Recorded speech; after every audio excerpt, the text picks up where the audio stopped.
Sonic 06 was made in the year 2006. It was released the same year as Dead Rising 1. You know, when I thought of Dead Rising, I imagined it to be quite far into the Xbox 360's lifespan. I have no idea why or for what reasons I thought that, but I did. And knowing that it came out the same year as this grotesque thing makes me even more sad. These two games just don't feel like they were made in the same year. I guess it's partly due to me liking one of these games and refusing to believe they could have messed up a game like this past the year 2004. You know what else came out in 2006? Reservoir Dogs for the PlayStation 2. What the hell is this game? In the movie, 90% of it is just in that one location, the warehouse. And all the characters talk about how badly they messed up robbing some old grandma's house or something. So how is it possible to make that into this 4.5-hour game?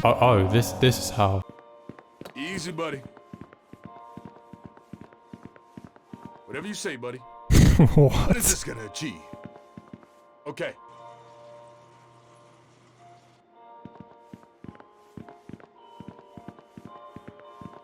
So it looks like they made a Grand Theft Auto game, but you have to go down one linear path and there's no freedom. You know what would have been perfect for this game? If Telltale games got their greasy claws on it. I mean, think about it. Reservoir Dogs is incredibly dialogue heavy, and Telltale games never stop talking for a split second. Clementine, the whole game is like, where, my parents are dead, I'm just a child. Well, I don't care, you nerd! It would have suited this game much better than just being some GTA clone without the anything in it. Also, in the very, very special year of 2006, Call of Duty 3 came out, which means Dead Rising 1 came out the same year as Call of Duty 3. Now that really is strange to me because I always imagined Call of Duty 3 being a relic of a game. It was made for the PlayStation 2 after all, and it was made just a year before Call of Duty 4 came out, and these games look nothing alike in the span of 1 year. Just 1 year, and the gameplay, sound, music, and everything supersedes Call of Duty 3 in only 1 year. It almost makes me wonder why they even released this game in the first place. You could have just saved your money and waited a year to release this masterpiece. Except they didn't even try and wait, because in 2008, when Call of Duty World at War came out, they actually remade that game for the PlayStation 2.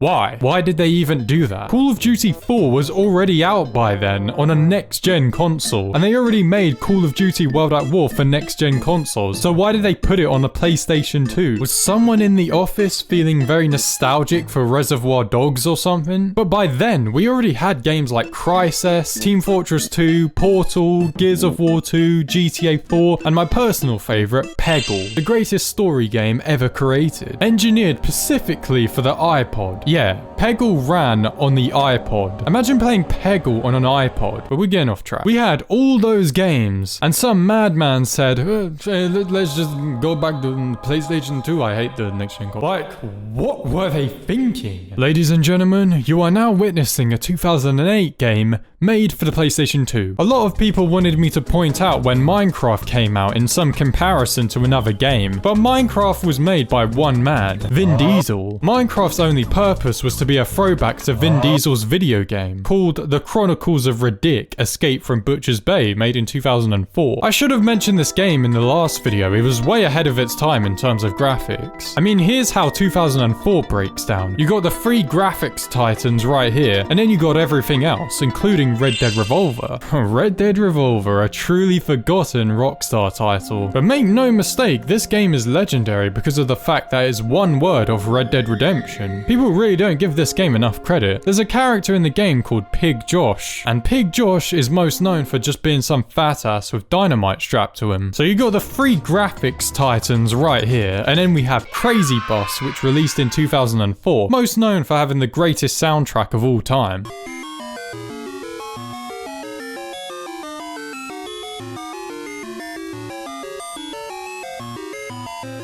Can't believe I forgot about this game. I mean, it gives Half-Life 2 a run for its money. It's almost comparable to that King Kong game released in 2005. When you're talking about graphics, this game was the real deal back then. I mean, you got the T-Rex here, and these just look crazy terrifying, and the facial animations looked amazing, especially for the PlayStation 2. This was made for the PlayStation 2. And then this was also made for the PlayStation 2. A lot of people were asking me what exactly the point of the last video was. Well, to me, the point of the video was obvious, but for those who are not in the know, let me clue you in for a second. Bloodborne only came out 4 years after Dark Souls 1, and only 1 year after Dark Souls 2. That isn't a joke.